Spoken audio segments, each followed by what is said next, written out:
Aming ipinababatid ang pagdating ng ating panauhing pandangal, ang kagalang-galang Ferdinand R. Marcos Jr., Pangulo ng Republika ng Pilipinas at pangkalahatang puno ng sandatahang lakas ng Pilipinas.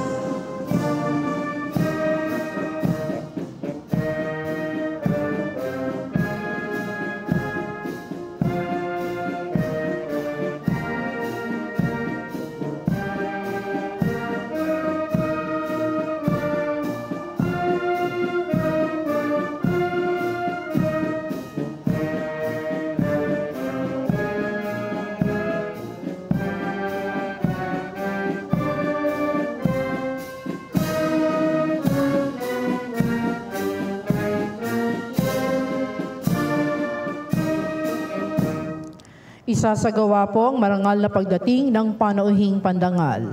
Handa, dala, kalis. Tanghal. Ta! Kalapunan, mga pinunot kawal, tanghal. Ta!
Kalapunan, mga pinunot kawal, baba, ta, handa, dala, kalis.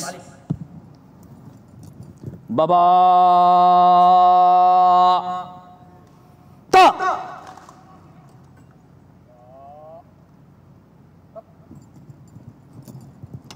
Mahal na Pangulo, handa na po ang tanod pandagal o panglibutin.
Tanghal. Ta! Kalapunan, tanghal. Ta! Kalapunan, baba. Ta! Handa, dala. Kalis. Baba! Ta!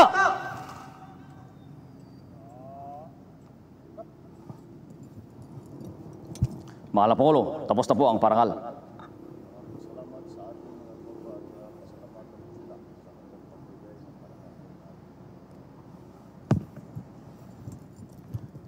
Mga kasama, pinapabot ng ating mahal na Pangulo, kagalang-galang Ferdinand R. Marcos Jr. ang kanyang taos-pusong pasasalamat sa ginawa natin parangal sa kanya sa umagang ito. Baba, kalis. Mga kababayan, ang Pangulong Ferdinand R. Marcos Jr.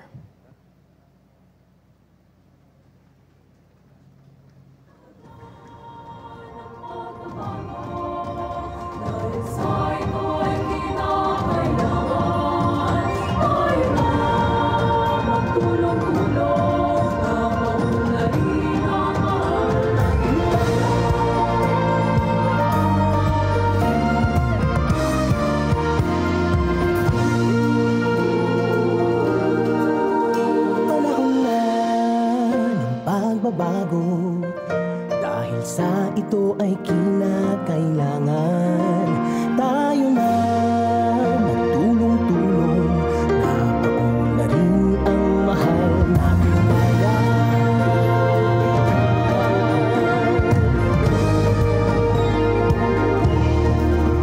Panahon na magbabago at iayos ang mga dapat ayusin.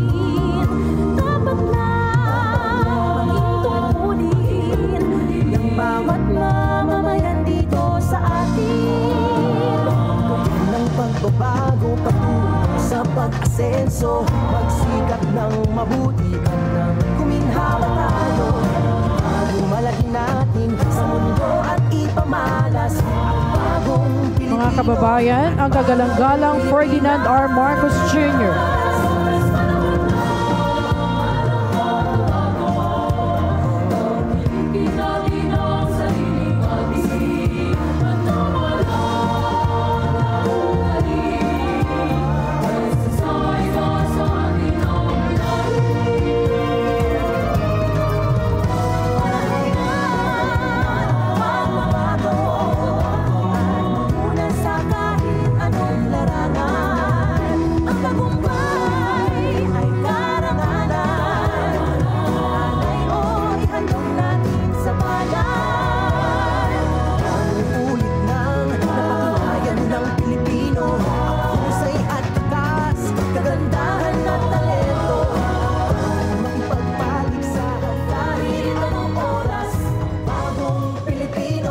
Dadako po tayo sa seremonya sa pagtataas ng watawat. Handa, dala, kalis. Tanghal! To! Kalupunan, mga pinuno at kawal, tanghal, ta! Mga kababayan, ang pambansang awit ng Pilipinas.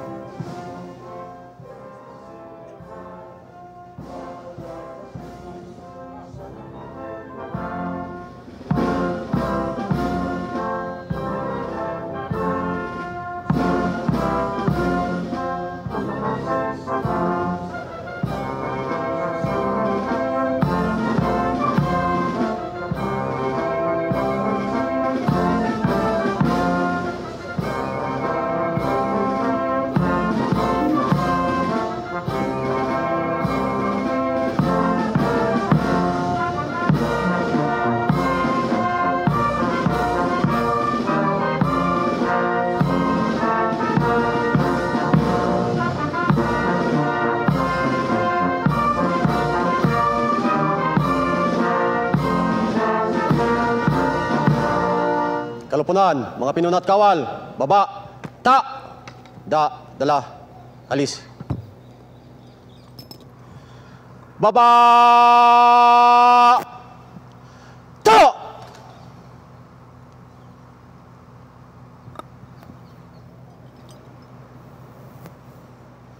Sabay-sabay natin bigkasin ang panunumpa sa watawat ng Pilipinas. Taas ka ng kamay!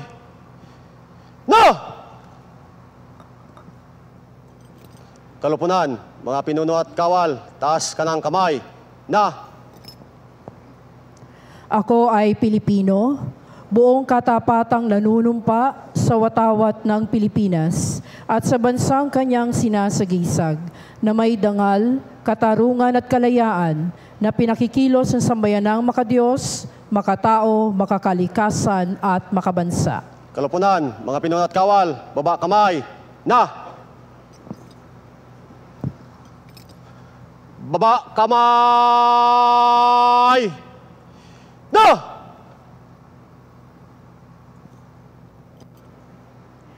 Awitin natin ang himno para sa bagong Pilipinas.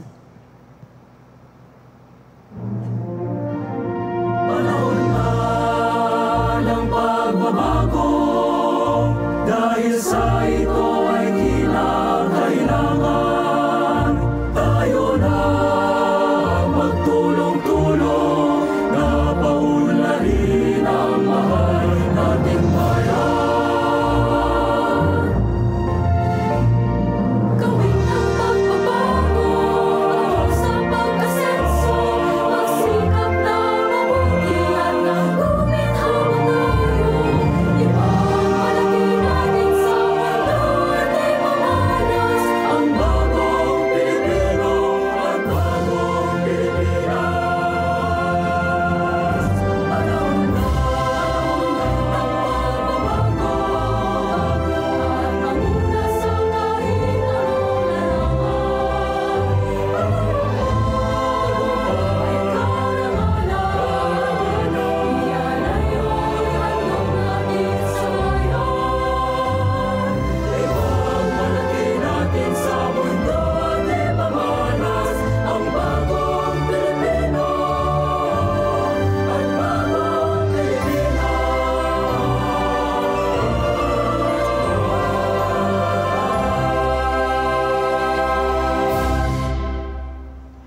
Bigyang daan natin ang panata para sa bagong Pilipinas.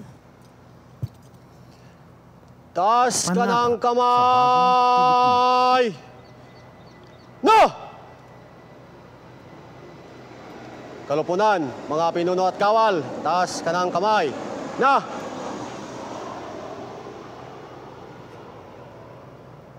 Panata sa bagong Pilipinas. Bilang Pilipino, buong pagmamalaki kong isasabuhay ang bagong Pilipinas. Buhay sa aking dugo ang lahing dakila, magiting at may dangal. Palaging dadalhin sa puso, isip at diwa ang aking pagmamahal sa kultura at bayang sinilangan. Kaisa ng bawat mamamayan, iaalay ko ang aking talino at kasanayan sa pagpapaunlad ng aking bayan. Taglay ang galing na naaayon sa pandaigdigang pamantayan. Magiging instrumento ako sa pagsulong ng kagalingan, karunungan at kapayapaan. Makikiisa at makikilahok ako sa mga adhikain ng pamahalaan dahil ang kaunlaran ay hindi lamang responsibilidad ng ilan. Isusulong at pangangalagaan ko ang karangalan, kalayaan at interes ng aking bayang minamahal. Bilang Pilipino na may pagmamahal, pakialam at malasakit, hindi makasarili kundi para sa mas nakararami. Tatahakin ko ang landas tungo sa isang bagong Pilipinas. Kalupunan, mga pinuno at kawal, baba kamay. Na! Baba kamay. Na!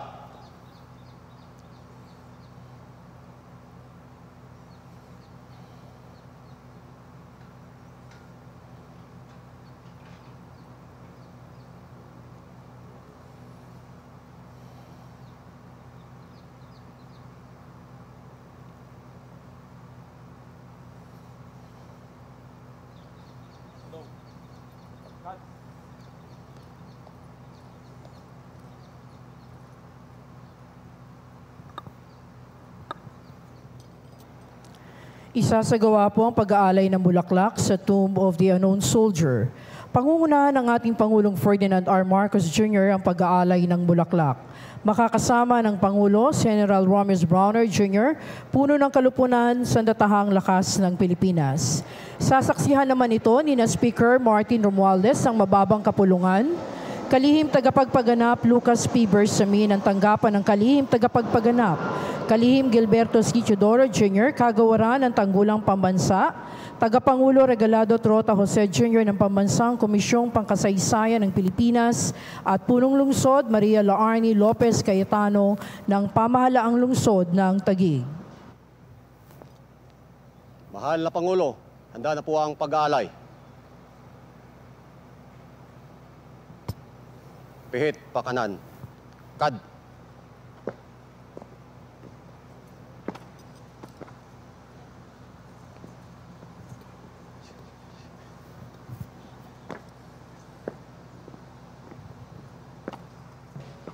Baba, kalis.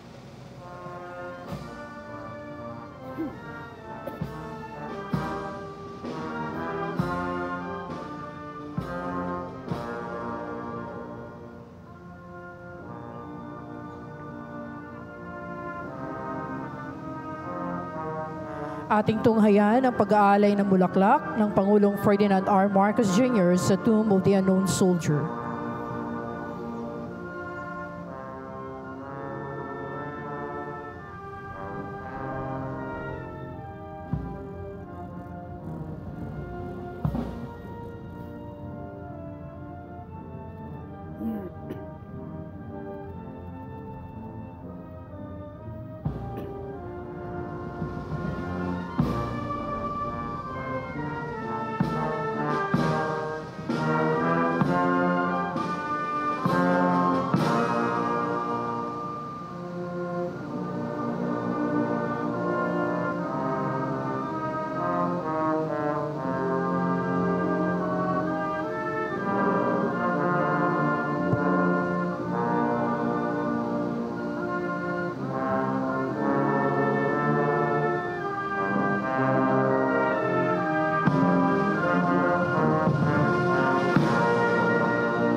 Handa, dala, kalis. Tanghal! To! Kalupunan, mga pinuno at kawal. Tanghal, ta!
Kalupunan, mga pinuno at kawal, baba, ta, da, dala, kalis. Baba, to!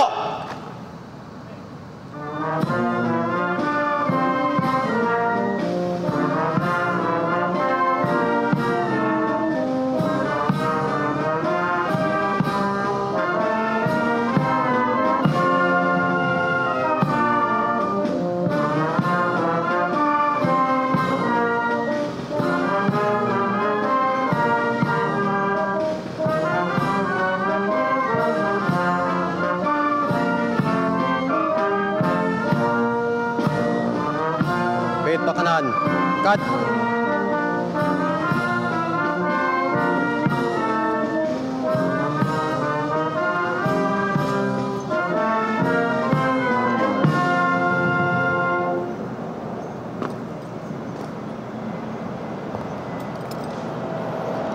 Tanghal. To! Kalupunan, tanghal, ta. Kalupunan, baba, ta. Handa, dala, alis. Baba, ta.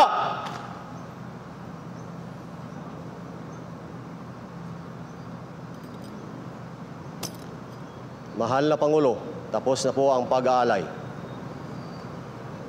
Baba, kalis. Diyan po nagtatapos ang pag-aalay ng bulaklak.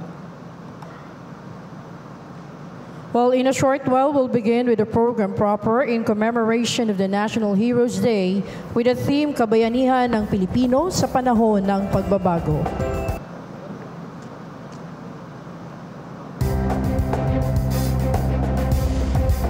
Please be seated.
Distinguished guests, ladies and gentlemen, as we begin with the program, we'd like to enjoin you to stand for the prayer with Brigadier General Daniel D. Tansip, Chaplain Service, Armed Forces of the Philippines, officiating.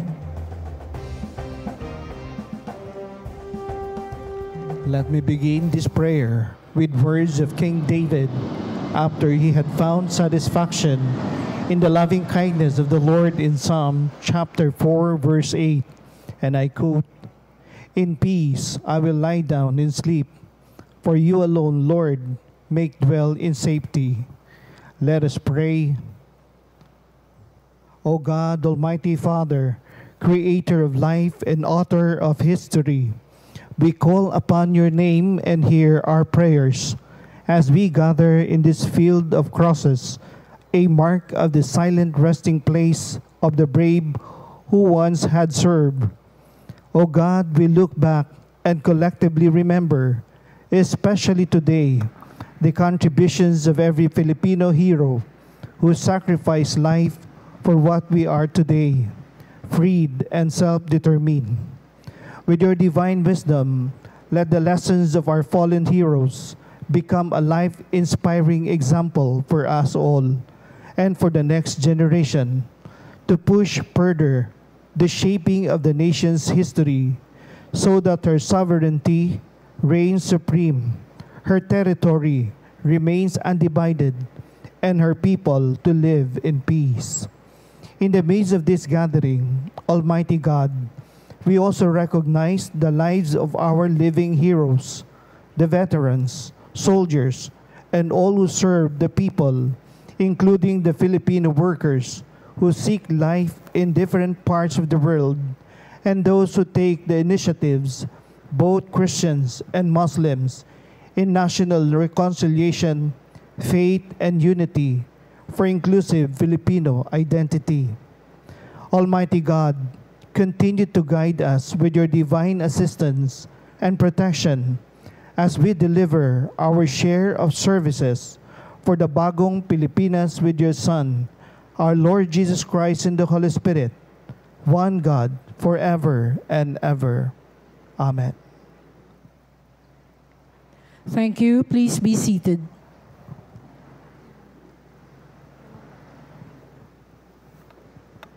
Sa paggunita sa Pambansang Araw ng mga Bayani, atin pong pakinggan ang pambungad na pananalita mula sa punong lungsod Maria Laarni Lopez Cayetano, lungsod ng Taguig.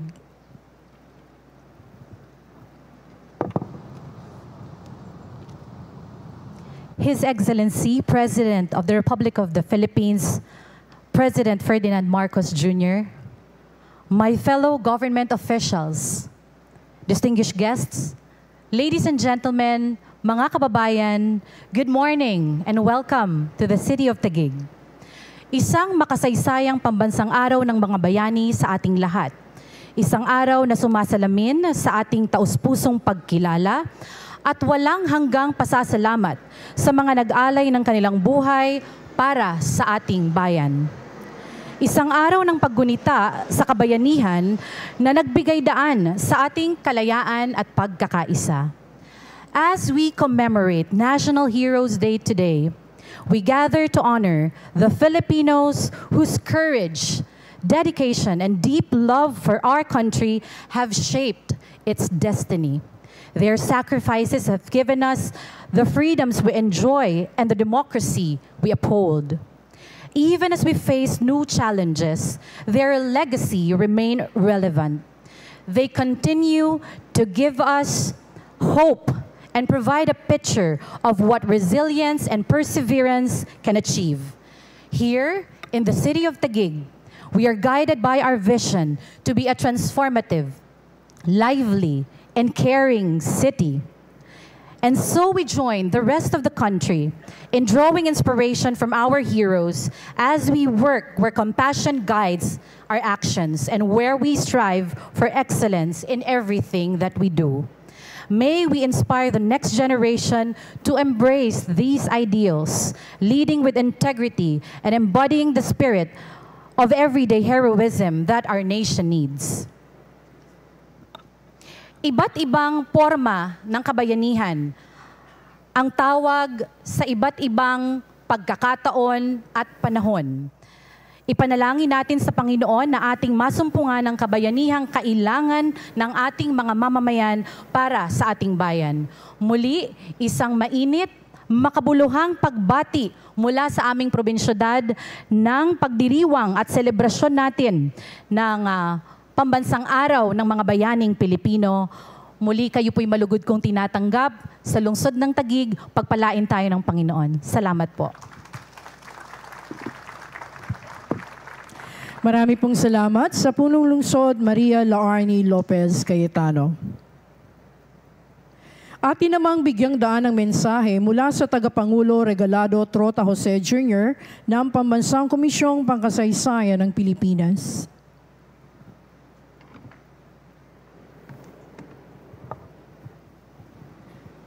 His Excellency Ferdinand R. Marcos Jr., President of the Republic of the Philippines, esteemed guests, friends, good morning. Today, the last Monday of August, is designated by law as the official day of remembrance and commemoration for all Filipinos who, in one form or another, exhibited heroism during their lifetime. Whether to struggle for freedom during times of war, in the face of calamities, or in acts of selfless service to the nation, today is the day to honor them. No single hero claims this day, but each and every Filipino hero is rightly remembered, celebrated, and thanked today. Just as everything in this world, our history too is subject to change, not in the events of the past per se, but in how we view and interpret them in the present. In the same vein, our understanding of heroism deepens with the times. From the old concept of the Bagani, rooted in sheer physical strength, our current understanding of heroism has grown beyond its martial origins to include acts or services or sacrifices that ennoble our people. We saw this with our gallant Olympians who brought home medals that filled our nation with pride. We saw this with the countless acts of heroism by civilians during the recent typhoon, Karina, and the Habagat. We see it every day with our uniformed personnel who bravely man our ships and outposts in our northern and western frontiers, defending what is ours by sovereign right. As we remember and commemorate each and every Filipino who has showed heroism for our people, let us let their service and their sacrifice inspire us to continue their struggles that will lead to a future that is free, peaceful, and abundant for all. Mabuhay ang mga bayanang Pilipino. Mabuhay ang duyan ng magigiting. Mabuhay ang Pilipinas. Maraming salamat po. Marami pong salamat sa Tagapangulo Regalado Trota Jose Jr. At this point, the guest of honor will be introduced by the Honorable Gilberto C. Chodoro Jr., Secretary, Department of National Defense. Ladies and gentlemen, the President and Commander-in-Chief of the Armed Forces of the Philippines, His Excellency Ferdinand R. Marcos Jr.